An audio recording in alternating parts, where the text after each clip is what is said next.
Stacey and I met in her classroom, and I remember seeing this girl come across, and I was like, who is that? You know, she kind of caught my eye, definitely at first. And I didn't think much of it because of the fact that she was a teacher.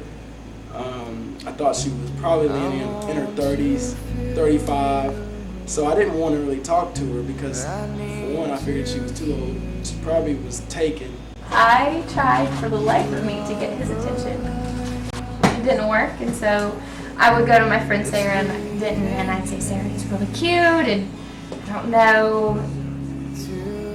He's kind of big tattoo on his arm though. It's kind of scary looking, but he won't pay attention to me, and I can't keep going, and I can't stop from going into my classroom. So we were praying about it, and there's scripture, I think it's Isaiah, but it talks about being a she-camel and being like a donkey in heat in the desert, chasing after your mate. And I kept telling Sarah, I was like, I don't want to be a she-camel. So that became the big joke. I ended up going up to her one day after school. Yeah, it was a long day, and I had a meeting to go to. It was almost like a crossroads point where I could either go outside and go home, or I could go straight ahead and go to her classroom and talk to her. I decided to go ahead and go to her classroom and see if she was in there. And I was running late, and I threw a bunch of grapes and almonds in my mouth. She turned around. She didn't know I was coming, of course. She turned around and she had these grapes in her mouth. And I almost spit the grapes out just because of that. It was like looking at a little girl being surprised, being caught with her hand in a cookie jar or something. And he says, can I ask you something? And I said, mm-hmm. And he said, do you have a boyfriend? It was a straight to the point. I was like, do you have a boyfriend?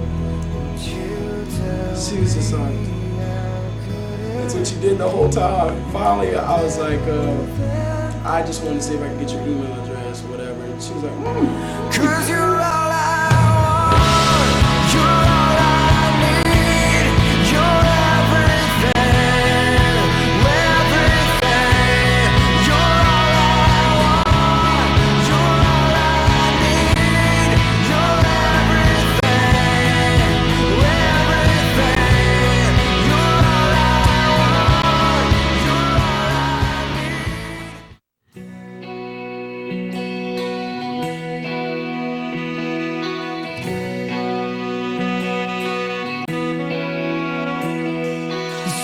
In your eyes, the color them wonderful, stop me and steal my breath.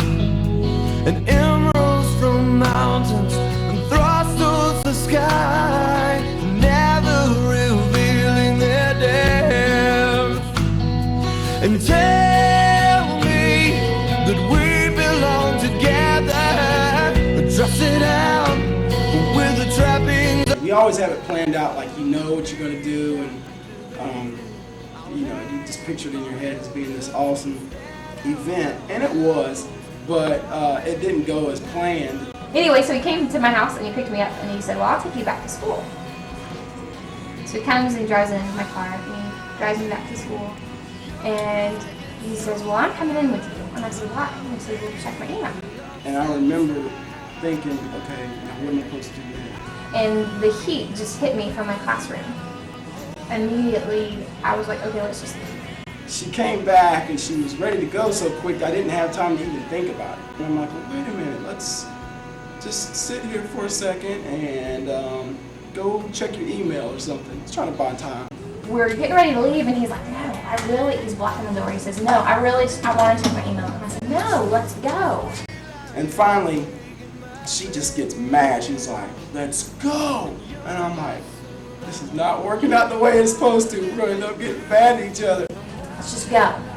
And he continued to insist on checking his email. And I was getting more angry and angry and more angry.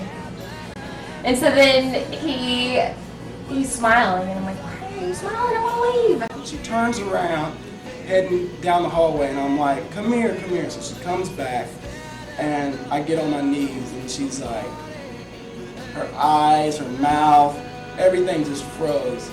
He says, I want you to be my wife. And I knew immediately when I turned my head what he was doing. And then she laughed for a second, like, haha, this is not real. And then I said, oh, I love you very much. and I want you to be my wife, and will you marry me? And when I said that, she just... And I started crying, and I was like, please don't tell me you're proposing to me after I acted like that. totally started crying. She couldn't believe it. But anyway, long story, he had the ring there, and he proposed to me in the hallway where we met. And the rest is history. That's how it happened. Tune in until dawn.